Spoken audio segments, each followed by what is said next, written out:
अस्सलाम वालेकुम स्टूडेंट्स। जी आज मैं आपको मैथ 100 के फ़ाइनल टर्म में इस्तेमाल होने वाले फार्मूलाज जितने भी हैं वो सब फार्मूला मैंने एक जगह पे कर दिए हैं ताकि आप लोगों को आसानी हो जाए। ये फार्मूलाज जो है एमसीक्यूज़ की प्रिपरेशन और लॉन्ग एंड शॉर्ट क्वेश्चंस को सॉल्व करने में सब में ही बहुत ज़्यादा हेल्पफुल हैं। एक जगह हो जाएंगे तो आप लोगों को याद करना, इसको रिवाइज़ करना ईजी हो जाएगा। ठीक है, स्टार्ट करते हैं अर्थमेटिक सीक्वेंस से। तो arithmetic sequence A N equals to A plus N minus one into D. इसमें डी जो है वो कॉमन डिफरेंस होता है, यानी कि डी जो है last term minus previous term. ठीक है, तो हमारे पास डी आ जाता है और एन जो है वो term, total number of terms होता है। ठीक हो गया। अर्थमेटिक सीरीज़ में अगर देख लें तो अर्थमेटिक सीक्वेंस में जो है ए एन था, अर्थमेटिक सीरीज़ में एस एन से हो रहा होता है।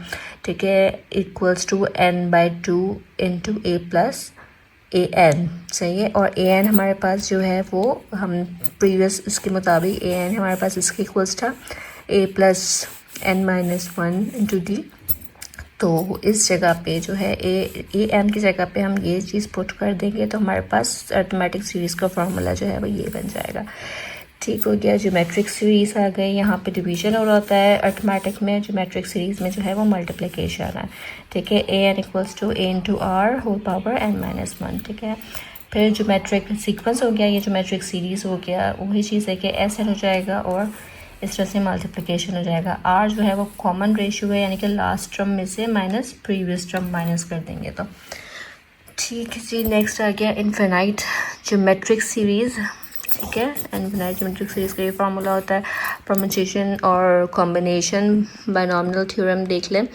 ठीक है, परम्यूटेशन जो होता है इसके अंदर ऑर्डर जो है वो इम्पॉर्टेंट नहीं होता है। सही है, जबकि कॉम्बिनेशन जो होता है उसमें ऑर्डर इंपॉर्टेंट होता है। मैंने यहाँ मेंशन भी किया कि ऑर्डर इसमें जो है इंपॉर्टेंट नहीं होता। ठीक है, अगर जो है टोटल लेटर्स की बात हो रही हो तो हम ये फार्मूला यूज़ कर रहे हैं। ठीक हो गया। अगर कोई लेटर 4 लेटर्स है फ्रॉम द 10th, कोई स्पेसिफिक दे दिया कि ये वाला लेटर है, ठीक है, तो उस वो मालूम करने के लिए जो है वो ये फार्मूला यूज़ किया जा रहा होता है। डिस्टिंक्ट परम्यूटेशन के लिए जो है ये फार्मूला यूज़ किया जा रहा होता है, और सर्कुलर टेबल के लिए हमारे पास ये फार्मूला यूज़ किया जा रहा होता है। ठीक है, अभी मैं फार्मूलाज डिटेल में तो नहीं आप लोगों को बता रही हूँ। ठीक है, सिर्फ मैं फार्मूला मैंने एक जगह पे कर दिया है। ठीक है, मैं अभी समझा नहीं रही हूँ इस वीडियो में, मैं आपको बिल्कुल भी समझा रही हूँ, सिर्फ मैंने फार्मूलाज एक जगह कर दिए हैं। फर्दर अगर आप लोगों को ये समझ रहे होंगे क्वेश्चंस तो आप मुझे कमेंट कर सकते हैं, तो मैं इसके आपके लिए और मज़ीद वीडियोज़ बना दूँगी। ठीक है, कॉम्बिनेशन का ये हो गया है। बायनॉमिनल थ्योरम देख लें।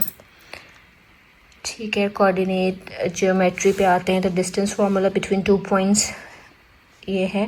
मिड पॉइंट का फार्मूला जो है वो ये होता है। ये सारे जो है ना मिड पॉइंट का फार्मूला है, कोऑर्डिनेट ज्योमेट्री है, ये फार्मूलाज हमारे पास ज़्यादातर जो है एमसीक्यूज़ में काफ़ी आते हैं, और ये स्लोप के क्वेश्चंस जो हैं वो शॉर्ट क्वेश्चंस में भी आ रहे होते हैं। ठीक है, मैंने एमसीक्यूज़ की वीडियोस भी अपलोड की हुई हैं, मैं लिंक जो है मैं ऊपर ही दे दूँगी, आप काइंडली उसको विज़िट ज़रूर कीजिएगा। एमसीक्यूज़ आपको बहुत हेल्पफुल रहेंगे। ठीक हो गया। अच्छा, ग्रेडियंट ऑफ लाइन सेगमेंट के लिए जो है ये फार्मूला है। स्लोप यहाँ पे मिसिंग है। ठीक है, स्लोप ना वैसे हमारे ऊपर हमेशा ये होता है कि एक्स ओवर वाई यूजुअली हम ले रहे होते हैं। ठीक है, लेकिन जब हम स्लोप की बात करते हैं ना तो इधर हमारे पास वाई ओवर एक्स आता है, इसलिए हमने राइज और रन मैंने आपको समझाने के लिए लिखा हुआ है कि राइज मीन्स अप, तो वाई जो होता है वाई एक्सिस ऊपर की तरफ होता है। ठीक है, और रन जो है वो हॉरिजॉन्टल होता है, वो एक्स एक्सिस पर होता है। ठीक है, तो वाई ओवर एक्स होता है स्लोप के लिए। एम से हम डिनोट कर रहे होते हैं, ग्रेडियंट आ जाए या स्लोप हो उसको हम एम से डिनोट कर रहे होते हैं, और ये इसका फार्मूला हो गया। ठीक है, स्लोप ऑफ पॉइंट में जो है ये फार्मूला ये है कि यहाँ पे डिवीजन हो रहा है। सही है, यहाँ ले जाते हैं तो मल्टीप्लिकेशन हो जाएगा, वही फार्मूला है लेकिन हमने इसको डिवीजन से मल्टीप्लिकेशन में चेंज कर लिया है, तो ये पॉइंट ऑफ स्लोप हो गया है। ठीक है, स्लोप इंटरसेप्ट है y equals to M X plus C. M जो है स्लोप है और सी जो है वो y इंटरसेप्ट के आ रहा होता है।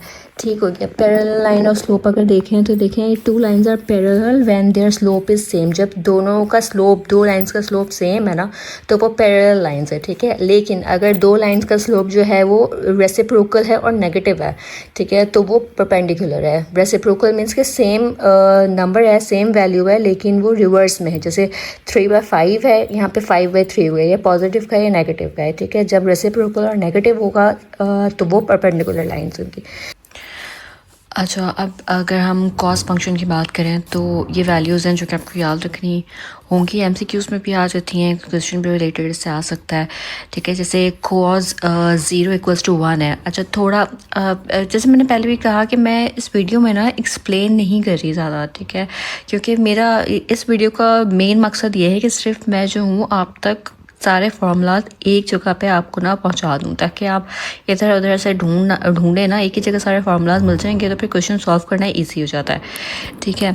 तो लेकिन फिर भी मैं आपको थोड़ा सा बता देती हूँ उसके बारे में, ताकि आपको आइडिया हो जाता है कि कॉज होता है ना, वो एक्स वैल्यू जो है वो हम कॉज के लिए एक्स वैल्यूज़ होती हैं, ठीक है। तो अब जैसे अगर कॉज 0 है ना, ठीक है, तो यहाँ पर 0 है तो 0 के ऊपर ये 1 ना है, कॉज 1 है, ठीक है। अब ये जाएगा ना, इस तरह से ये मूव करता है, एक्स वाई की तरफ मूव करेगा, ठीक है।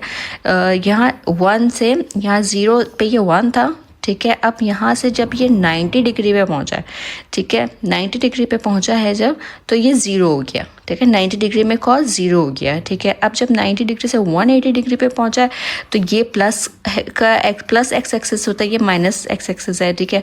जब ये 180 डिग्री पे पहुँचा तो ये -1 हो गया। इसी तरह से जब ये मूव करते हुए 270 पर आया है तो एक्स वापस से 0 हो गया, ठीक है। और जब 270 से मूव करके वापस 360 पे आया है तो 360 पे x जो है वो वापस 1 हो गया, ठीक है। ये मैंने आपको शॉर्ट में इसलिए बताया ताकि थोड़ा सा आपके जहन में रहे और इस तरह से ना अंडरस्टैंड करना आपको ईजी होगा। अगर कोई एमसीक्यूज़ भी आ जाता है तो आप फ़ौरन से उसको इस तरह से जहन में रखते हुए आंसर कर सकते हैं, ठीक हो गया। प्रॉपर्टीज़ ऑफ कॉस देख लें तो कॉस -θ = कॉस थीटा है, कॉस 180 -θ = -कॉस थीटा है, और कॉस θ -180 = -कॉस थीटा है, ठीक है। कॉस थीटा जो होता है वो पॉजिटिव होता है फर्स्ट एंड फोर्थ क्वाड्रेंट में, जैसे हमने यहाँ से मालूम किया, क्योंकि ये भी एमसीक्यूज़ में आता है कि किस क्वाड्रेंट में कॉस या साइन जो है वो पॉजिटिव है या नेगेटिव है, ठीक है। ये फर्स्ट और फोर्थ क्वाड्रेंट में, यानी कि फर्स्ट क्वाड्रेंट में पॉजिटिव था, ठीक है, फर्स्ट क्वाड्रेंट में पॉजिटिव था और फोर्थ क्वाड्रेंट में पॉजिटिव था, ठीक है। सेकंड में और थर्ड के अंदर ये नेगेटिव था, ठीक हो गया।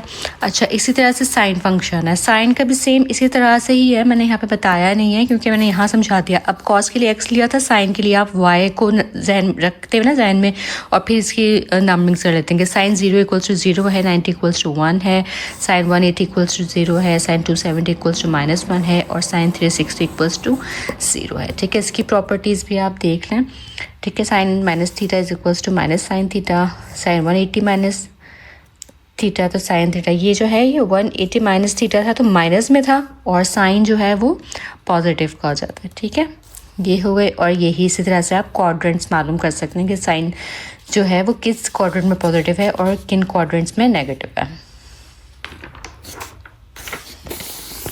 साइन के बाद जो आ जाता है हमारे पास टेंजेंट आ जाता है, जिसको हम टेन कहते हैं शॉर्ट में। tan θ = sin θ / cos θ, यानी कि साइन y है और cos x है, ठीक है।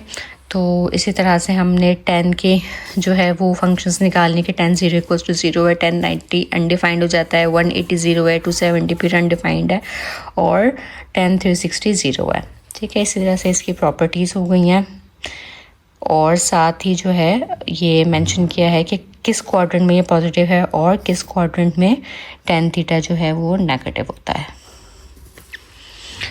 ठीक है। फिर क्वेश्चन आ जाता है रेडियन में, तो पाई रेडियन जो है 180 डिग्री के इक्वल होता है। जैसे कि एग्जांपल देख लें कि 135 को डिग्री है, 135 डिग्री है, इसको रेडियन में चेंज करना है, तो 135 को जब हम मल्टीप्लाई करेंगे π/180 से, ठीक है, रेडियन में चेंज करने के लिए, तो ये आपस में क्रॉस कर जाएंगे, = जो आंसर बच जाएगा 180 से 135 को 3/4, इसका ये आंसर आ गया, ठीक है। और जब रेडियन डिग्री से रेडियन में किया था तो ये डिवीजन हो रहा था, ठीक है। और जब डिग्री से रेडियन में किया था तो जो है पाई ओवर 180 डिग्री हो रहा था, ठीक है। लेकिन जब रेडियन को डिग्री में करेंगे तो हम 180 ओवर पाई कर देंगे, क्योंकि डिग्री में लाने के लिए पाई को ख़त्म करना है, सही है। तो इसलिए हमने ये किया कि पाई ताकि ख़त्म हो सके और हमारे पास एक होलसम वैल्यू आ सके जिसको हम डिग्री में मेंशन कर सकते हैं, ठीक है। ये वैल्यूज़ जो हैं ये याद करनी होंगी आपको, क्योंकि क्वेश्चंस में ये जो है वो रखनी होती हैं। तो ये चार्ट आप देख लें और याद कर लें, इसको अच्छे से जहन में रख लें, क्योंकि क्वेश्चंस में ये बहुत यूज़ होगी ट्रिग्नोमेट्री के, ठीक है। और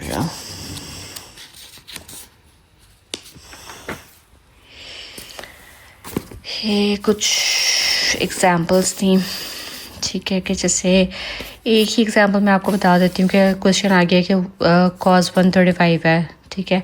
तो cos 180 माइनस 45, 180 माइनस 45 किया, ठीक है, तो 35 हो गया, ठीक है। तो यहाँ पे हमारे पास थीटा क्या बना, थीटा हमारे पास बना 45, क्योंकि जो हम ये पीछे देख चुके हैं ना प्रॉपर्टीज़ में, देखेंगे अपने प्रॉपर्टीज़ में देखा है ना कि 180 माइनस थीटा दिख रहे हैं ना, 180 minus theta equals to minus cos theta.